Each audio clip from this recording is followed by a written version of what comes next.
The presumption of innocence prevents America from becoming a police state. It's one of the main reasons so many people move here from around the world. They want to live in a country where you can't be denounced and imprisoned without evidence. So you'd have to think that right now, Joe Biden has never been more grateful to live in America. Without our long tradition of fairness and protections like due process, Joe Biden would have been forcibly retired the day that Tara Reade gave her first media interview. And yet here's the irony bomb. No politician in America has done more to undermine those same protections than Joe Biden has. As vice president, Biden led President Obama's task force on campus sexual assault. Under Biden's direction, the administration ordered thousands of American colleges to implement new standards for handling claims of sexual harassment and assault. Those standards dramatically reduced the burden of proof. They made it far harder for the accused to defend themselves. It wasn't by accident, that was their intent. Many schools adopted standards that did not consider students innocent until proven guilty. In other words, under pressure from Joe Biden, they inverted the U.S. Constitution. Their new standard was, in fact, the medieval standard. Prove you're innocent or we will crush you. And many were crushed. Here's just one example. In 2014, at the University of Findlay in Ohio, 2 students had separate sexual encounters with a woman at a party. Multiple witnesses later said the encounters were consensual. Yet a week and a half later, both students were accused of sexual assault. Within 48 hours, the school found them guilty and expelled them. The school then issued a campus-wide announcement proclaiming the students had been expelled. Their names and their pictures ran in the local newspaper. They never had a chance to defend themselves, so they sued. After 5 full years, the college finally settled, in effect admitting the students had been railroaded. But by that time, their lives had been derailed and their reputations remained in tatters. The same thing has happened to a lot of students on campus. You may know some of them. This is all a dark chapter in American history. And yet, amazingly, Joe Biden remains proud of it.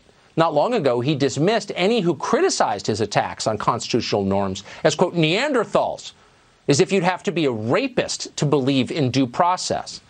Keep in mind, that's the guy now insisting he's innocent until proven guilty. The amazing thing is some high-profile Biden supporters assume he is guilty, and they're supporting him anyway. Last week, professional bottom feeder Lisa Bloom tweeted her support for Biden. Quote, I believe you, Tara Reade. I still have to fight Trump, so I will still support Joe. But I believe you, and I'm sorry. She tweeted that. In other words, hey, Tara, sorry you got raped. I'm supporting your rapist. Remember that not so long ago, the same Lisa Bloom worked as a toady for Harvey Weinstein. And that makes sense now. But it's not just Lisa Bloom. Marty Tolchin worked for the New York Times for decades, a big figure around Washington journalism. Later, he helped found Politico, which still exists, sort of.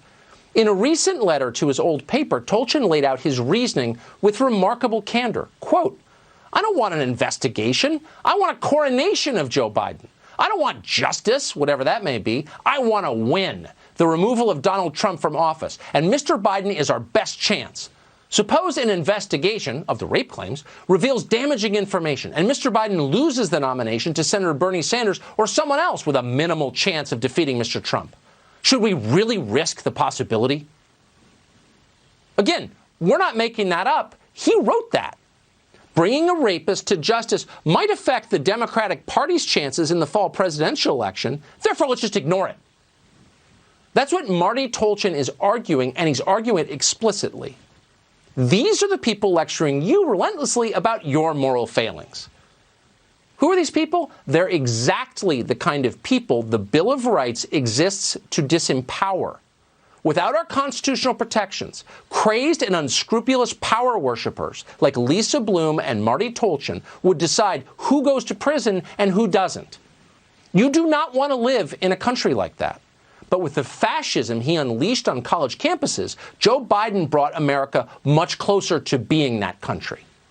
So at this point, now that he's been awakened since he's been accused himself, Joe Biden should get on his knees and offer a groveling apology. Not an apology to Tara Reade, an apology to the rest of us.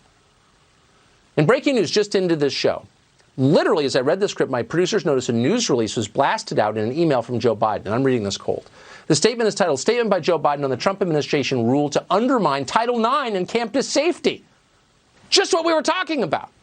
In it, the statement reads this, quote, "Survivors deserve to be treated with dignity and respect, and when they step forward, they should be heard, not silenced." It also includes this bit. Trump's education department is trying to shame and silence survivors. There was no reference to the survivor who's accusing him of sexual assault, of course. What a pig.